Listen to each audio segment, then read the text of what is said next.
When I was 20, me and my girlfriend broke up. I was with her for 4 years. I couldn't sleep. I couldn't, and this is before social media. You couldn't just chase a, like, that was it. She's gone now. Like, she moved. I didn't know where she lived. That was it. And I couldn't sleep. Now, it wasn't like I was crying my eyes out, but I was just, where's my I couldn't sleep. Need something else to do. Need something else to do. So I thought, gym at 6 a.m., gym at 3 p.m., gym at 8 p.m. I had nothing else to do but fight. So I took all that trauma, all that heartbreak, and I molded it into becoming a world level combatant, right? So there's nothing, what did we talk earlier about how trauma can mold you? How trauma can be a fantastic thing. Heartbreak, depression, sadness, these are all fantastic motivators. You're just, I'm telling you why they're a fantastic motivator. You go to a guy who's heartbroken, he has all the motivation in the world to send 300 text messages. He has the motivation, he's putting it in the wrong place. That's 300 cold emails you could be sending to someone to pitch a business. That's a lot of money you could have made. Yeah. Some people only learn the hard way, especially men. God gives us, God's actually very nice, because I believe God gives us a whole bunch of chances to learn a lesson the easy way. It's called life. Of course, he'll give you, think of the harshest lesson. You don't even have to say what it is, but think of the harshest lesson you've had in the last few years. And think of how many times you had the easy way to learn that lesson. You could have just stopped being a dickhead before it got bad. Like that. Think how many times you could have just woke up and go, nah. Yeah. But we don't, do we? Nope. We wake up like, we got away with it. It's fine. And then bam, you get hit. There's only two ways to learn lessons, hard and harder. If you're smart, you take it the hard way. Real idiots take it the hardest way. Yeah. But there's no easy way to learn lessons. Life's gonna hurt you, and how you use that pain is completely and utterly up to you. You can use that pain to galvanize yourself as a man and become a better man you've ever been. I'm not saying that I'm only successful because of some chick. I'm saying that every single time that I was heartbroken, I never wasted a second. I was never wallowing.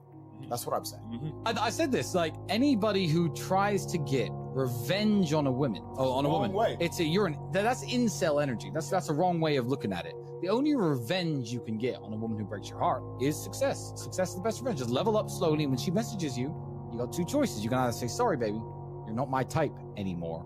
Boom, you win. Oh, So that's the answer to the question. Put a plan together for the heartbreak if it comes, and make sure that plan is constructive. Yeah. Everything we've been saying on this podcast is true. Trauma's going to come, pain's going to come, and you have to use it in a constructive way. I'm not telling you to tell him to avoid the pain. I'm saying that when it comes, make sure it's used in a constructive way. And still to this day, that's all I would ever do. If something bad happened to me and I got really upset, I would find the most constructive possible outlet. And that's a conscious decision. You have to have the emotional control to make a conscious decision in that direction. I had an unlucky upbringing, or my girl left me, or that it's someone else's fault. If I take responsibility, like Tate tells me, then the idea of absolute exclusivity and absolute loyalty becomes less important to the female because of his other accolades. That's a fact. Every king, every sultan, read the Bible. Every warlord had a bunch of women. Why? Because he was the warlord. The fucking shit muncher didn't, but the warlord did. That's just the way the world's always been. That distinction, by the way. There is a distinction. It's just the top. It's just the top. And I'm not saying that all men can do it, but that's also my message. I don't say to all men, have a bunch of girls. I don't say that. I say, you better become the man. All I can tell you is what it's like up here and how I got here. If you're telling me you're adamant on staying down there, then don't cry that you're lonely, because I don't know that life. That they can accept whatever they want. Women are the gatekeepers. It's a free market, and women are the gatekeepers. Women have all the choice. If they want to get a guy who doesn't fuck nothing else, they can go get some other guy. Women have all the options in the world. So if last week I was on my yacht in Croatia, there was me, my brother, and like 30 girls. All the girls were getting messages, why are you there? I want to be here. I want to be on his boat. I'm not being held What's hostage. confusing? Not against my will. That's their decision to make.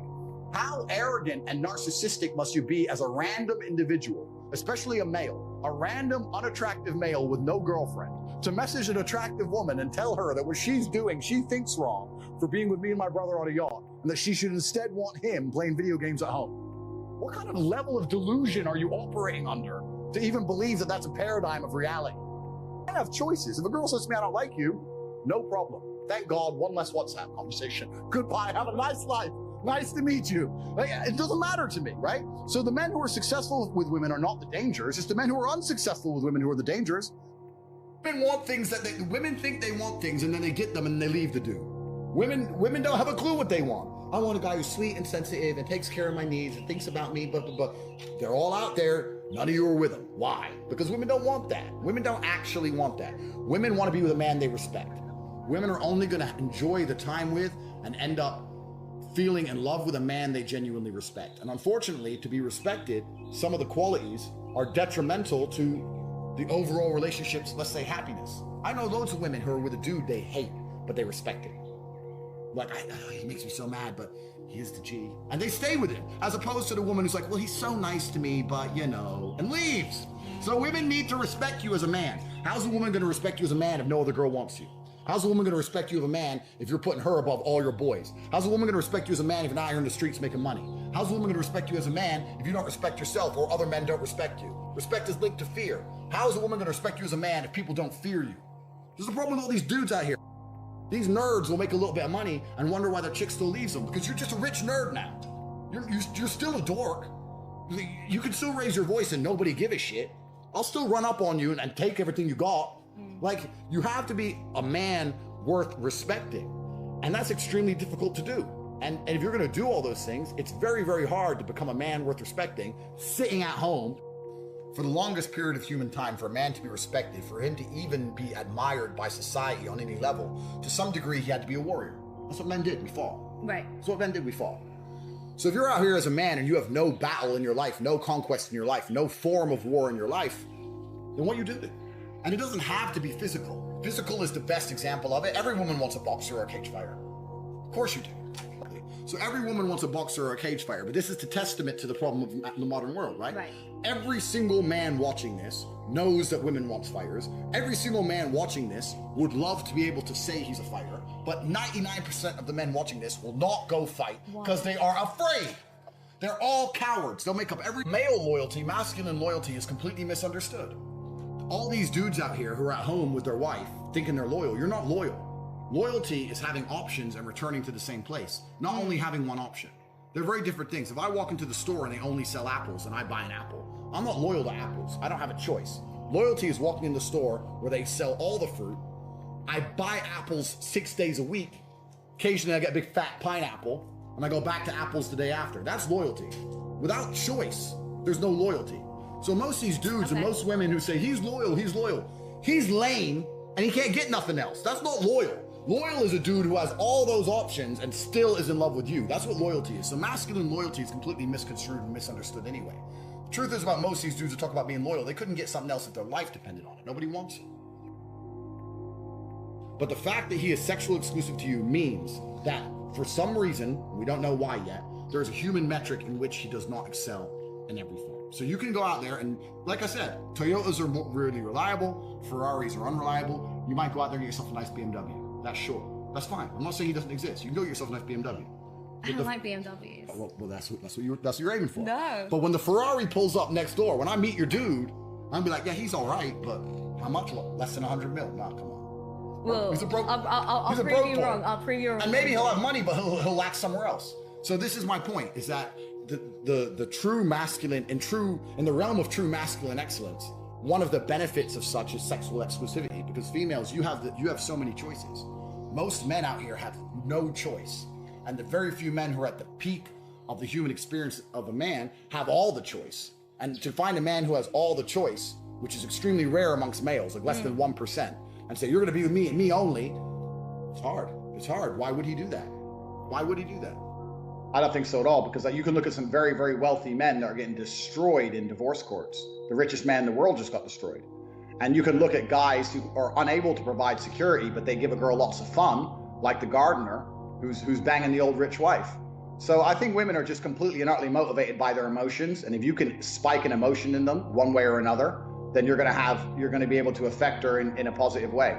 I think I've said this time and time again, even if a woman hates you, you're in a better position than if she's apathetic towards you. Women are generally apathetic towards men. They ignore men, they don't answer their messages, they don't care about anything. If you can get any emotion out of a girl, even if it's hate, you're gonna be all right. Men's attention no longer has value. In the 1950s and 60s, if a girl got the attention of a good-looking guy, it meant something. Because how many times can she get the attention of a good-looking guy? She walks down the street, whatever. In the world of Instagram and Facebook and social media, a girl's getting blown up. So what does your attention have? Your attention has no value.